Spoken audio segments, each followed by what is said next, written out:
All right, I think everything's working. So we're broadcasting to you semi live from Washington, D.C., just a 5 mile walk from the embassy to Uzbekistan. So if things go pear shaped, we can always get to Uzbekistan. It was interesting coming into this city last night. You know, it's if you've never been to Washington, it's an impressive place. You know, it really is. You drive in and you see the beautiful mall, you see the Lincoln Memorial and the Washington Monument and the Capitol kind of stretched out uh, across the city. It really is a nice place. And you sort of have that sense, especially if you live in California where nothing seems real. You think like, oh, yeah, all this really there actually was a Lincoln and there actually was a Washington. All this stuff that we're yelling and arguing about actually had a source and people who took it seriously. It reminded me of it's just a beautiful view. And it reminded me of an old 19th century hymn that has the line, "Every prospect pleases and only man is vile." In other words, the view is great, but people stink, you know, and which in turn that line reminded me of the opening of Mr. Smith Goes to Washington. If you remember, Jimmy Stewart is this kind of yokel, a kind of Boy Scout who gets through a series of ridiculous events, gets swept up into becoming a senator. And he's a real believer in all the American ideals. And he goes to Washington. There's this long montage of him looking at all the monuments, just so inspired by the words there and by the face of Abraham Lincoln and the people coming to visit the monuments. And then, of course, for the rest of the picture, he discovers that Washington is a sewer of corruption and thieves and criminals. And so, you know, every prospect pleases and only man is vile. And that's it's kind of like represents both of those works of art kind of represent the distance between principle and humanity. The monuments kind of represent the principles that we stand for, and the people here, as we know, suck and are a swamp. But you know, I always think when I'm talking about the government, we shouldn't judge people in government too harshly, because when you judge people for abandoning their principles too harshly, what you really are is you're judging yourself too well, because it's easy to have principles sitting here behind a microphone. It's easy to have principles on your couch.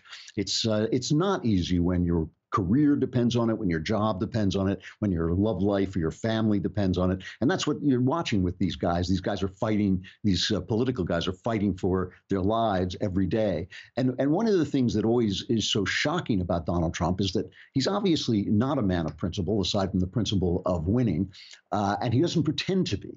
And that's the real question with Donald Trump, is not whether, if not pretending to have principles, does that make him worse than everybody else in Washington, or does it actually make him more honest than everybody else in Washington? As we're watching this FBI scandal unfold, and it's getting worse by the day, it really is, and watching the Democrats scramble to cover it up and the press scramble to cover it up, I really think that maybe Donald Trump is just kind of doesn't wear the mask of Washington. And I don't know if that makes him better or worse or just scary. Trigger warning, I'm Andrew Klavan, and this is The Andrew Klavan Show. I feel hunky-dunky, life is tickety-boo. Birds are winging, also singing hunky-dunky-doo. Ship-shaped, tipsy-topsy, the world is zippity-zing. It's a wonderful day, hurrah, hooray! It makes me want to sing. Oh, hurrah, hooray! Oh, hooray, hurrah! All right, it's Mailbag Day. That means all your questions will be answered. Answers are guaranteed 100% correct and will change your life on occasion for the better. Got some really good questions in there. You have to subscribe to be in the mailbag. Go to dailywire.com and subscribe.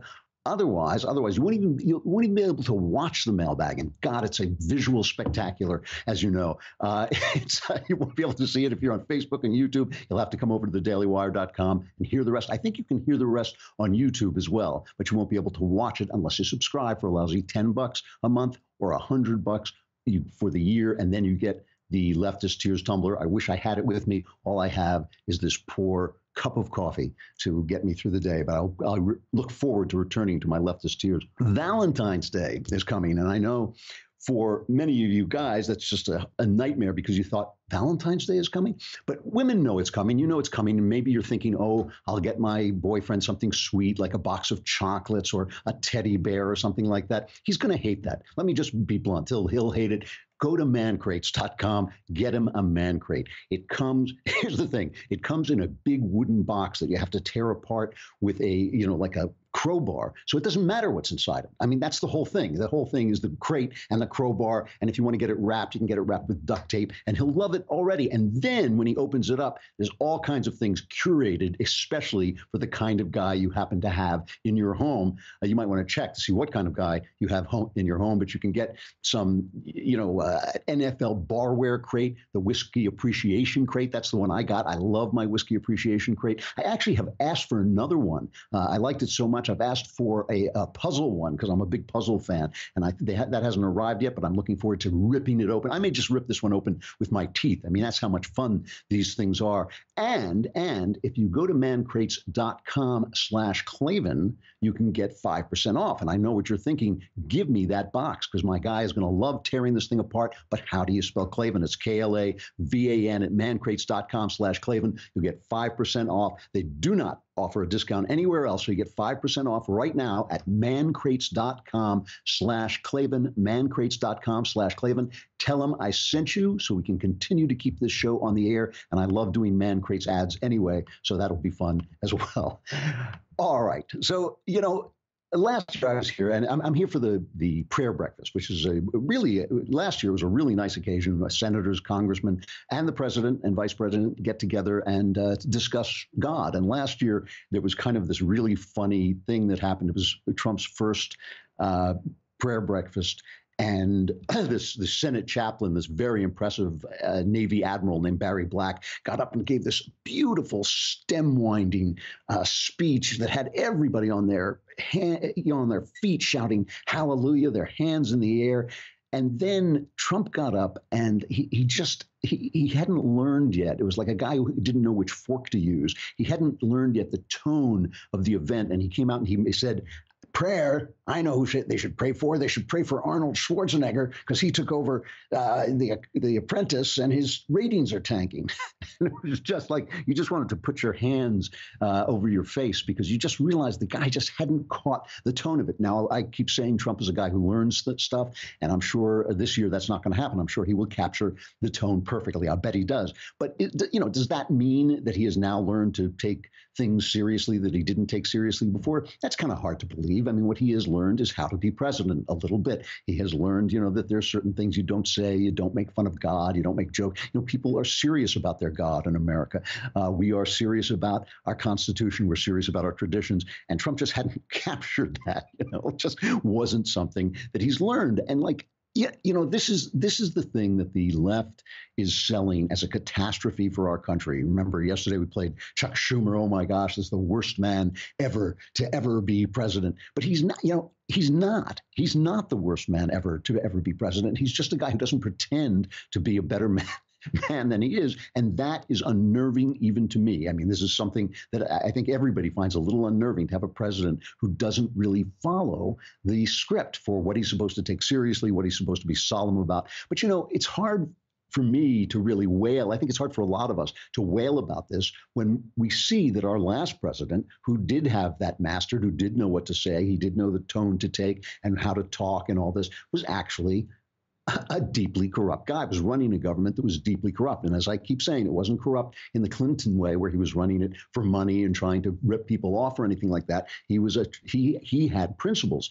We were talking about principles. Barack Obama had principles. They happened to be terrible principles, but he was so sure of the rightness of his principles, he was willing to abuse the levers of power to make sure that nobody got in his way. So yesterday, with all the, just among the scandals that were taking place, there were more memos from Romeo Struck and Juliet Page, the lover, the FBI, those star-crossed FBI lovers whose way just never, they never saw the way forward. But they were sending all these memos back and forth, and they hated Trump, and they wanted to stop him. And at one point, about 2 months before the presidential election, Lisa Page, who was sleeping with Strzok, she wrote to him and said she was working on a memo for then FBI Director James Comey about everything that was happening in the Hillary Clinton email investigation because, quote, Obama wants to know everything that we're doing. So why is that important? That is important because a few months before that,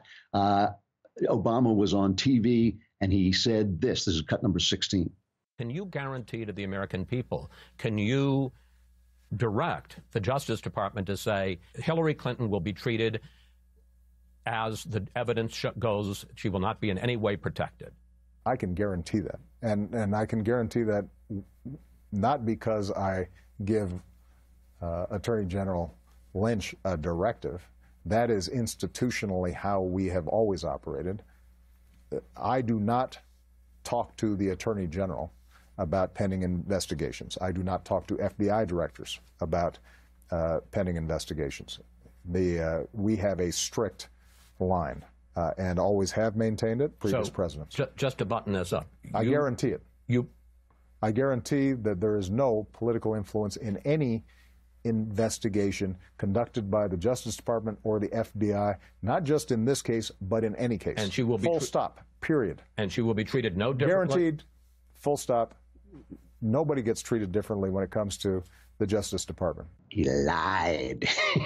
Lied. He sat there, he lied like a dog. And the thing is, while he was lying like a dog, he sounded very presidential. He sounded a lot more presidential than Trump has ever learned to sound. And that really does make a difference. You know, I don't know what Obama, I can't look into Obama's soul. I can't know what he believed in, but he professed Christianity, and yet I almost never heard him say anything positive about Christianity, whereas Donald Trump has said things that to any Christian just sound ridiculous. Like at one point during the campaign, he said he didn't need God's forgiveness. He just tried to live so that he didn't need forgiveness. And of course, we all know that that's just not Christian doctrine. So it's weird. It is weird to have a president who's standing up for religious rights, who's defending religious rights, and who's speaking now, learning to speak these words, but who obviously doesn't believe in things.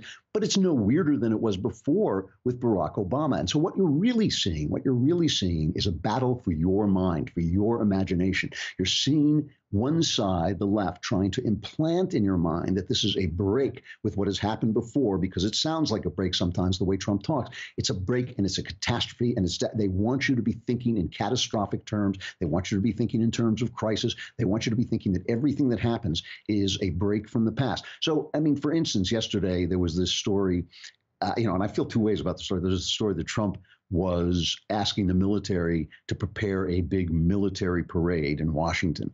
And, it goes right up my spine. As an American, I do not want I love the military. I'm so appreciative of what they do. I talk about it all the time. I'm glad they pay tribute to them at the Super Bowl. I'm glad they pay tribute to them on TV. I'm glad there are commercials about them. I don't want to see like big tanks driving down Pennsylvania Avenue. Although it would be funny if somebody like a mascot dressed up in the big red button that Trump was going to press to blow up North Korea. That would be kind of funny if there maybe a couple of girls, dressed in tights and with a big red button on their head. That might be really interesting. But no, I actually don't think that's a good idea. I don't even know. I think maybe Trump is trolling people because he must have known the way they were going to react. I was in a bar here last night and I got stuck watching CNN, which really is an experience. They are amazing. So here is CNN talking about this idea of having a military parade. And just listen to the way they're trying to instill panic in your mind. We're getting more North Korean every day in this country. I mean, yesterday the president says people who don't cheer are un-American and treasonous. And today we're going to start having big parades with tanks and missiles. People have to decide whether they want to have that kind of country. I mean, we have a country where we celebrate our troops, as Barbara said, when they come home from battle in Lower Manhattan, and we throw ticker tape. But the idea in peacetime, simply to have tanks roll through the streets of Washington, that's, to use a phrase that the president likes to use, in my experience, that's un-American.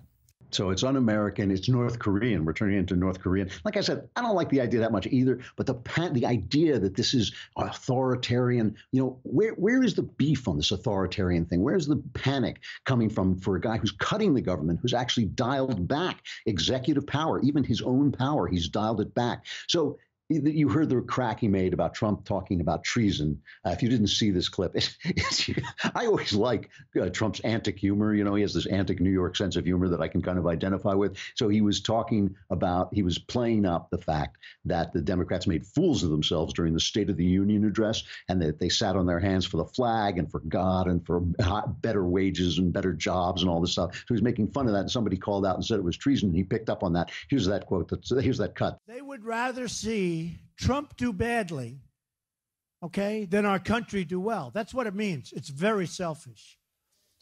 And it got to a point where I really didn't even want to look too much during the speech over to that side, because honestly, it was bad energy. No, it was bad energy. You're up there. You've got half the room going totally crazy, wild. They loved everything. They want to do something great for our country. And you have the other side, even on positive news, really positive news like that, they were like death and un-American. Un-American. Somebody said treasonous. I mean, yeah, I guess why not? You know. Can we call that treason? Why not? I love it. Later, the White House did say they were joking, but that was not enough to stop the panic.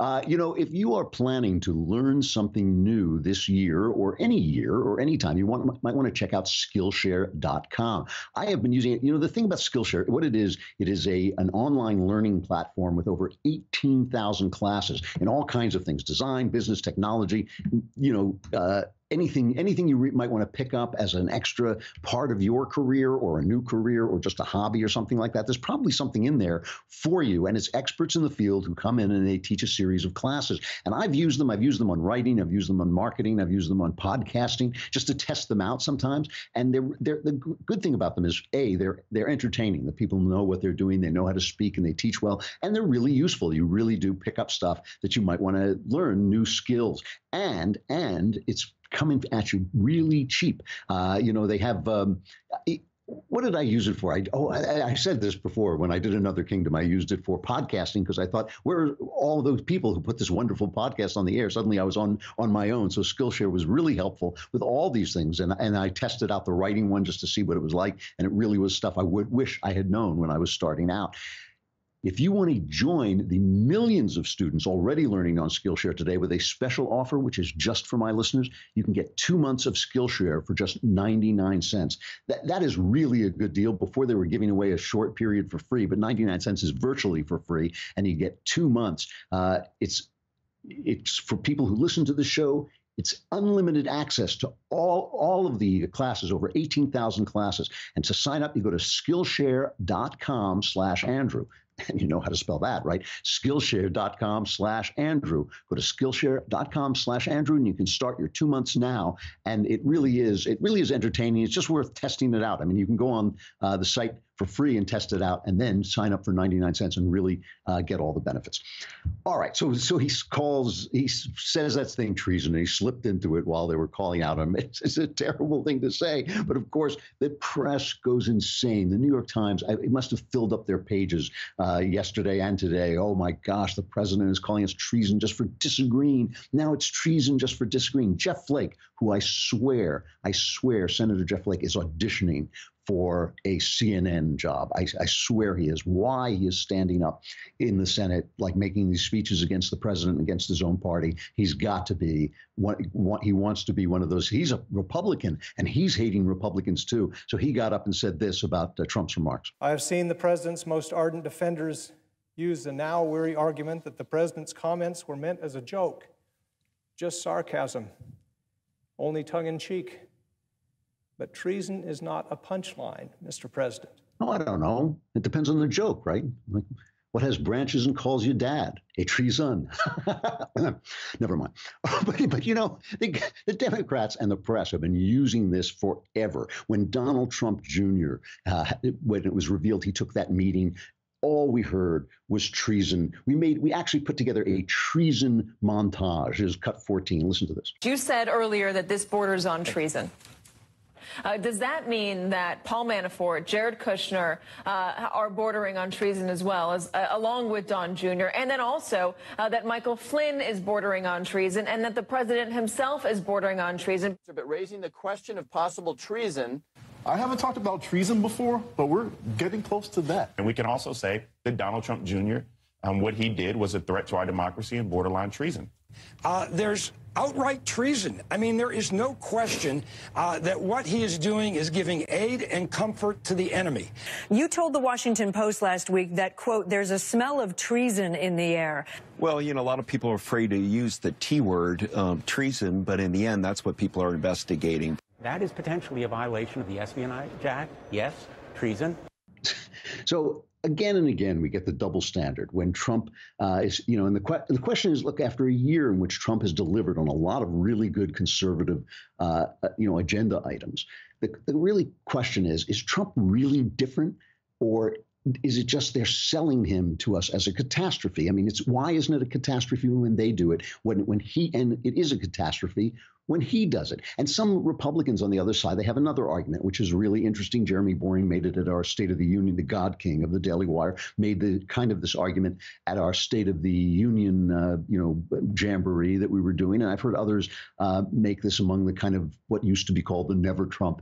Now they bridle when you call them Never Trump, but the anti-Trump Republicans. Their argument is that, yes, Democrats do this stuff, but we're the good guys and we're supposed to do better stuff, and we're not doing it. And of course, the argument against that is, yes, but you got to fight in the playing field that you're in. My own feeling, I've said this before, is that Trump's rudeness, his insensibility, his lack of a solemnity about American principle have actually been useful in breaking the mind prison, breaking out of the mind prison of political correctness and putting the press on the defensive, which really the Republicans have needed to do for a long time. But like everything comes with a price. Nothing is free. And this administration is bringing everybody down to that same level. There's now nobody speaking at the level of the people I saw on those monuments of Lincoln and Washington. You know, that's not happening anymore. But and look, this is the culture. This is the culture the left helped to create. You know, the culture that made Trump and that Trump helped make is a culture that the left was almost entirely in control of. And so it's almost as if they set off a nuclear bomb and then this Godzilla of a president came and started tearing apart their city. And, you know, they really did create the thing that they hate so much. And they're still doing it. They're still fighting for your imagination. They do this every day, and they do it better than we do it. You know, this was on MRC, this site I love, the Media Research Council, and they or is it Center? I always get it wrong. But there's a show on television that was just showing some of the shows that are on television. And one that just caught my eye is a show that is called The Mick. And it, you know, it's about these Irish guys, I guess in Boston, I think. And they're just showing you how they're selling you like godlessness. They're telling you it's smart and progressive not to believe in God. Listen closely to this dialogue. This is a comedy show, and it's about they take their little kid to church. It's cut 3, and just listen to what they're selling you. And they're doing this all the time. So they built this whole house for a candle to live in. No, I mean, when you say it like that, it sounds ridiculous. Has anybody even seen God? Ben, you're seeing God, all right? He's in the candle.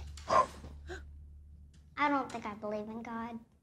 You know, people who make jokes about Arnold Schwarzenegger at prayer breakfast are created by culture like that. And, you know, the reason they want your imagination is because your imagination is where your life begins. You know, the things that you become begin in your imagination. The things that you imagine that are happening are the way you behave. You remember yesterday we played that hilarious cut, and it really was hilarious, of Hillary Clinton saying that climate change was going to affect women more than men. She had this picture of women, like, you know, in this desert wilderness gathering grass for people to eat, and, you know, all doing all these chores of like finding extracting the food out of the ground. I don't remember what she was saying, but it was just hilarious. It was like this Mad Max world that the left imagines is coming if we don't do everything they say and essentially turn over our energy supplies and all that power over to the left. The New York Times, see, just to show you how that imagination affects people, the New York Times, which is a former newspaper, you may have heard of it, they wrote an article the other day saying that people are not having children,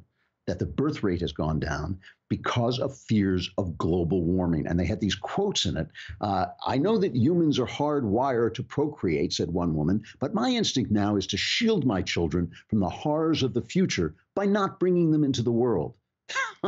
Some maternal protectiveness for it. I'm going to shield my children by not having any children. Here's another one. I've seen how Syrian refugees who are running from a devastating war are being treated. Imagine how my children will be treated if they have to flee their country due to extreme weather, drought, lack of resources, flooding. This is the imagination of the left, and it has an effect, and they're selling it to you every day. They're selling it to you with every little panicky report from CNN, with every television show that tells you there's no God, it's hip and cool to not believe. Everything they sell you is selling you this disaster scenario you have no control over, and there's nobody there to help. Don't even have kids. Don't even, just get rid of the human race altogether. It matters what's in your imagination, and they know it. I wish we did too. Speaking of the imagination, you may imagine how terrified you're going to be when you wake up one day and find out it's Valentine's Day. And there's your girlfriend or your wife sitting there with that expectant little smile, her lips trembling, a little tear on the side, just waiting for you to deliver it. And you think like, Valentine's Day? I didn't know it was Valentine's Day. That's why you should go on 1-800-Flowers.com. 1-800-Flowers always has your back in these situations.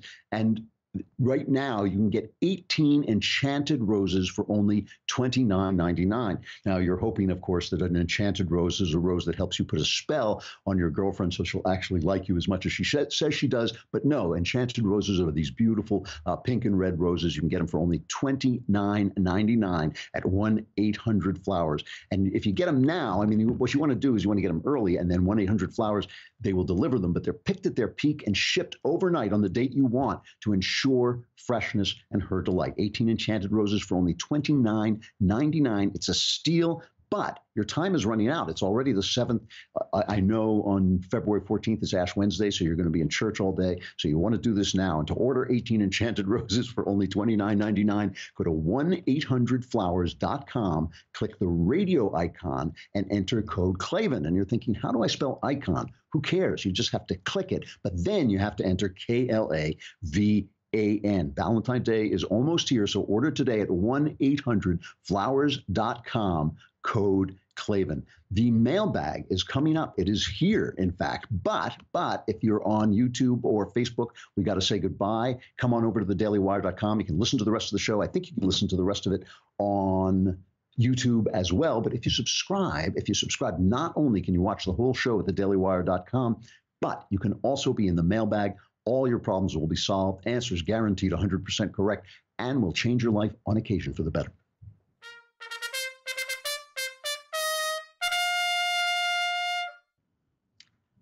Mailbag.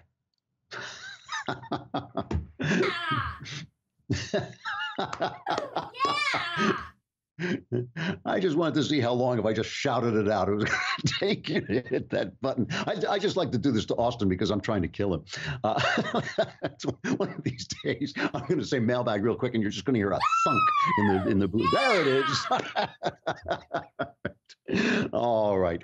So I'm laughing, but our first one, I have this really serious. We got one that was from someone who wanted to remain anonymous, who was talking about the fact that she had wrestled with depression all her life, that she was having suicidal thoughts. I'm not going to read the email because we've gotten a few like this, and I'm always very wary of bringing them on the air. I don't want anybody to think that, I'm a doctor or psychologist or any of those things. I'm none of those things. And these are problems that you can't solve alone. I try not to make a recommendation of getting help the last recommendation I make, because I know sometimes it's difficult. But the thing about suicide is I have worked for several hotlines, and there are a lot of resources for people who are feeling suicidal or depressed. You don't have to just go into therapy. You can also call the National Suicide Hotline. There's a crisis text line. You can do it by text if you want, if you feel more comfortable doing that. There's the Samaritans. There's a lot of different places that handle suicidal ideas, and it's a good place to go. I can tell you, as a person who had a troubled early life, I've always said I've lived 2 lives. I feel at this point I'm almost in a third life at this point, but the first part of my life was really difficult. I did have suicidal thoughts. I can tell you that I felt like I was in the blackest place imaginable, and it turned out I was not. I was actually very close to breaking out and having a much, much better life, the beginning of an actual new life. So you should never, ever give up. If you're worried, The one thing this person said in her email was that she was worried about the mess she would leave behind. Suicide leaves a terrible mess. Your family will never get over it. Your friends will never get over it. It breaks everything. Don't do it. It is like what they say. It's a permanent solution to a temporary problem. And look, if you're permanently depressed, that may take some medication too. I mean, I'm a big fan of therapy instead of medication, but sometimes I've heard that people use the medication so they can get enough energy to get the therapy, and that can work too. From Aubrey. Oh, magnificent, and good luck, by the way. There's only hope while there's life, so stay around. From Aubrey. Oh, magnificent Klavan. I'm a new subscriber and incredibly excited to drink the tears of my enemies, the leftists. Absolutely. Yours and Ben's podcasts have quite literally changed the way I think about just about everything, and to that end, I have a problem I never thought I'd face. My son is 6 and, quote, wants to be a girl. I'm in Canada, and of course, our government is all for taking our kids away if we don't jump on the transgender train. How do I help him understand his identity and biology without schools and other institutions reporting me to our near-fascist regime? Well, you're right. That is fascist. It's child abuse. Kids say all kinds of things. They go through all kinds of stages. A 6-year-old doesn't know what he is or what he wants to be. That is not when you decide or really fully understand your gender. You might hear something and repeat it. You might just realize you're getting a rise out of your parents and repeat it. And look, I don't know what your kid, maybe your kid is going to have gender dysphoria. Maybe he's going to be gay. I don't know any of those things, but I'm just telling you, at 6 years old, there's a very high possibility that this is going to pass, and you do not want some fascist government moron imprinting this idea on his head while it just happens to be flying through. That is child abuse. It is wrong. It is wicked, and it shouldn't be done. And what you can do instead is, first of all, you want it, Aubrey. I'm assuming Aubrey is a man's name. Yeah. What you want to do is you want to spend some time with your kid. Kids don't learn by lecturing, especially at that age. They don't learn by you telling him that he's a boy. Don't say, I want to be a girl. Don't do that. Just involve him in the manliness of your life. Involve him in sports. Play catch with him. Take him out in a rough house with him. Be around. Be a dad. That is the most important thing you can do. Show him that you like being a guy. Show him what guys do and what they enjoy. The odds are really high that this is just a phase that he's going through. They really are high. That's all it is, a passing fad. If you don't get hysterical about it, if you don't lecture him about it, if you don't, forbid him and wag your finger at him, you're going to be a lot better off. Just be a dad, be there for him, show him what a man is, show him you enjoy it, show him he can enjoy it too, and have fun with him. And keep him away from these child-abusing leftist social justice warriors. They should be put in prison for this. It is just utterly wrong. From Jeffrey, oh, shiny dome master of words, and also worlds, by the way. Since we have discovered that you have written a large number of books, we scoured our library system to find audio versions. In my lap currently, we have Dynamite Road, Shotgun Alley, Damnation Street, and The Last Thing I Remember. I have the titles in chronological order, but we wanted to know which is your favorite and which one should we listen to first in order to properly initiate ourselves into the masterful mind of Klavan. Before you say another kingdom, we've already used our 2-week Christmas vacation listening to all 13 episodes while driving from Illinois to Colorado and back. An excellent use of your Christmas vacation. I never can say what a favorite book is. Your books are like children. They really are. You like them all in a different way. And the thing is, you've got 3 that are actually in a trilogy. And so they actually do have an order. Dynamite Road comes first, Shotgun Alley comes second, and Damnation Street comes third. They are a trilogy of detective stories. I'm very proud of them. I think you'll really enjoy them, and they'll be a lot of fun. The last thing I remember is the start of a young adult tetralogy, 4 books called the Homelanders series. And those were very, they were bestsellers. They really did well. And young adults like them. But they also do appeal to adults. But you've only got the first in a 4-book series. So if you want to listen to the full trilogy, you've got it. Dynamite Road, Shotgun Alley, and Damnation Street. I think you'll like them. Get back to me. Let me know how you like them. From Clay, dear godfather of bald, I grew up in church and regarding money was taught that scripture speaks mostly negatively about it. Recently, I've been listening to a lot of big-name successful people speaking about how the market is about to correct and hurt unprepared people, the importance of entrepreneurship, investing in assets, and the work displacement that's coming in the not-too-distant future due to advancements in tech. Is it possible for someone who's been taught all their life that money is evil and to be satisfied just working to make others rich to become successful and make a good amount of money? Is this a goal that someone can aspire to while also honoring God? Absolutely. I mean, I will tell you how I read the Gospels on this and the Bible on this. You know, they always quote this line, that money is the root of all evil. But what it really says is the love of money is the root of all evil. And when Jesus talks about money, he gives it far, far, far less importance than the spiritual things that you do. So in other words, if you are working for money, you're probably going to miss the mark if you're working just to make money. But if you're working to do something with your life that you love, even if it's investing, I mean, some people love investing. If you're working to do something with your life that you love and do something that maybe is going to help other people because of what you do, and you make money, of course you should take care of it. Of course you should, tend to your money and tend to what makes your family thrive and what will give your family the good things in life. The point about money is that it's not the target. It's always, Aristotle said this too. He said that when people want money, they really want the things that money can buy. So you want good things from your family. You want good things for the world. You want to be able to give money away. There is nothing wrong with money unless it becomes the center of your life. When I see these guys who have billions of dollars and they worry about whether they're going to fall in the Forbes 500 richest people list, then I see people wasting their lives. The other thing Jesus did say is don't worry about money, that God will take care of you but that doesn't mean that you just sit there and wait for money, gold to fall out of the sky, like in a Greek myth. It means that, you shouldn't be afraid. You should do the things that you want to do and work in a calm way, in a way that goes forward, trusting in what God made you to do. It's not hating money. It's that if what you love is the money rather than the fact that it rewards your work and the fact that it can bring good things to your family, that's where you start to go wrong. When the money becomes the target, I think that's where you start to go wrong. But you should take care of yourself and take care of your family. Dear Supreme Commander Klavan, knower of all things, that is, in fact, at least somebody got my titles right today. I believe you are right when you say anger is the devil's cocaine. My problem is that whenever my mother-in-law is around, I want to run to the bathroom and snort a couple of lines of metaphorical cocaine. My mother-in-law, is a truly damaged person. This is from Laura. It's a truly damaged person without joy or hope and makes herself difficult to be around. Her interaction with us is always negative. She ridicules our Christian faith, criticizes our parenting, and is jealous of the life we've made in another state away from her. I know I should be forgiving and patient with someone so joyless, but I find myself angered now just at the sound of her name. How do I let go of my anger and treat her as Christ would? Thank you for your amazing show. I listen to you every day. Well, thank you for that.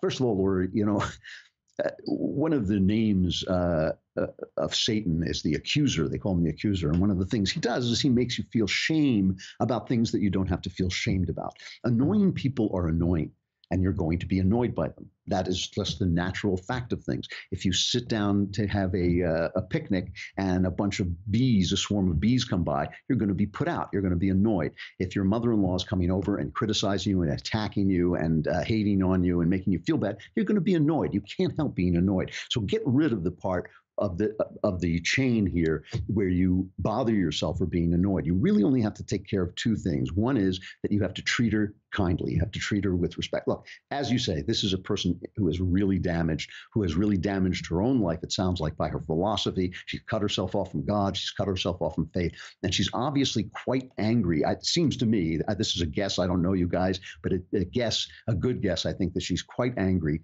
that you have become the chief female figure in her son's life and have essentially replaced her. That is the natural way of things. That's the way things are supposed to be. William Faulkner said a woman and her mother-in-law are natural enemies. That's why.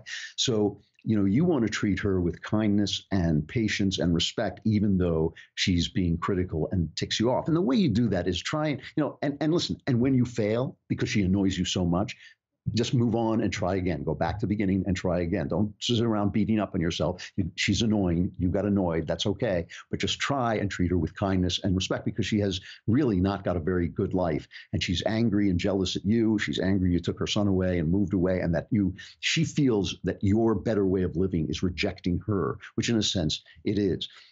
That's the first thing. So you want to treat her with kindness and respect. And the way you do this, try to maintain a sense of humor, try to tease her out of it a little bit, try to talk to her about what's on her mind, try to divert her from her criticism of you, to talk to her about what's in her life, what she's thinking about, listen to her. talk about her life and her concerns, and maybe you can get her off of the sort of anger train that she's obviously on herself. The other thing, though, is that the anger feels bad. If you're angry when you just hear the sound of her voice, just hear her name, that's anger that is going past what she's doing to you. That's something that's happening inside yourself. My guess on this is that people get angry like that when they feel threatened. Your husband probably doesn't see all the stuff you see in his mother. He probably has some more affection for her than you do. He probably is more patient with her than you are, maybe. He's used to her. He maybe doesn't see that she does this. Remember, she does this to everybody. It's not just you. You're a special target because you took her son, but, she's like this with everybody.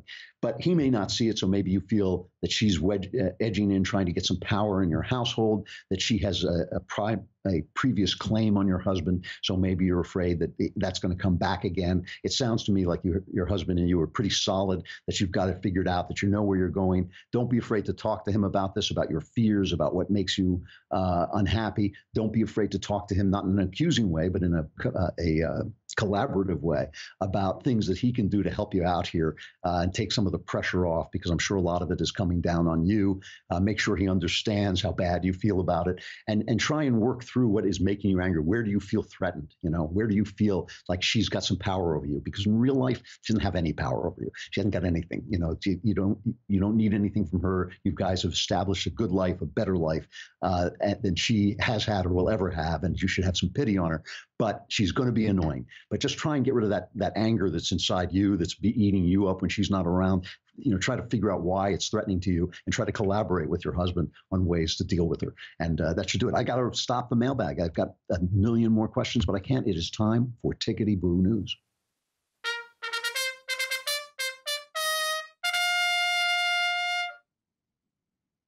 So I love this. I mean, this is, I'll read this from the New York Times because it used to be a newspaper, and they covered this fairly clearly. From the same pad where NASA launched rockets that carried astronauts to the moon, a big new American rocket arced into space on Tuesday. But this time, NASA was not involved. The rocket, the Falcon Heavy, was built by SpaceX, the company founded and run by the billionaire entrepreneur Elon Musk. And this is so exciting to me because I think we need to go into space, and I think that private enterprise is the way to get there. There's going to be some government collaboration, but private enterprise is the way to go. One of the reasons we went to the moon and then never did anything else again is because the government sucked all the talent into NASA. They all concentrated and focused on going to the moon, and then it became a government boondoggle, and we did nothing but go up and down to this useless, semi-useless space station for all this time. It is time to go back to the moon. It is time to get to Mars. Trump is absolutely right about this. Let's watch a little bit of this rocket launch by Elon Musk.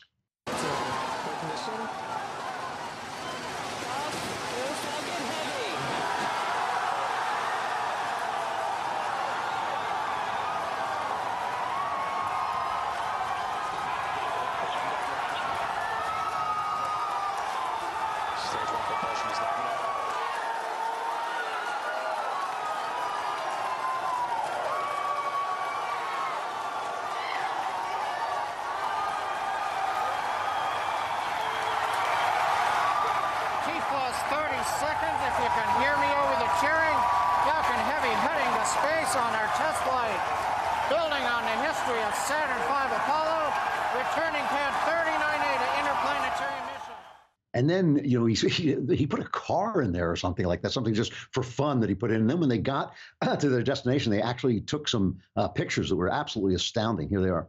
I'm a Martian. I hope for you no ill will. A Martian. Does someone need a chill pill? My name's Marvin. I'm a Martian. La la la la lee la la lee lee loo. You never know what you're going to find. The reason this is so exciting to me is this is the opposite of people not having children because of climate change. The opposite of fear, the opposite of don't touch anything. This is the left. What the left is always selling us. Don't touch anything, you'll break it. The earth is more important than you are. The only thing that's important about the earth is humankind. And the only reason humankind is important is because we are the ones who perceive what God perceives, the beauty, the good, the morality Everything else is there for us to perceive. And we've always thrived by spreading out. You know, when Rome fell, before Rome fell, first it had laid the seeds for a Roman Europe. And when Europe destroyed itself in the 2 world wars, before it did that, it had colonized America and India and other parts of the world. So if Hillary Clinton is going to be crawling around eating grass, the rest of us want to move on and head into the solar system and populate it. This is not the time to be afraid. This is the time to go forward. All right, I will go to the prayer breakfast. I won't be back tomorrow. I will be back on Friday to report on the entire thing, and I will talk to you then. This is Andrew Klavan, and this is The Andrew Klavan Show.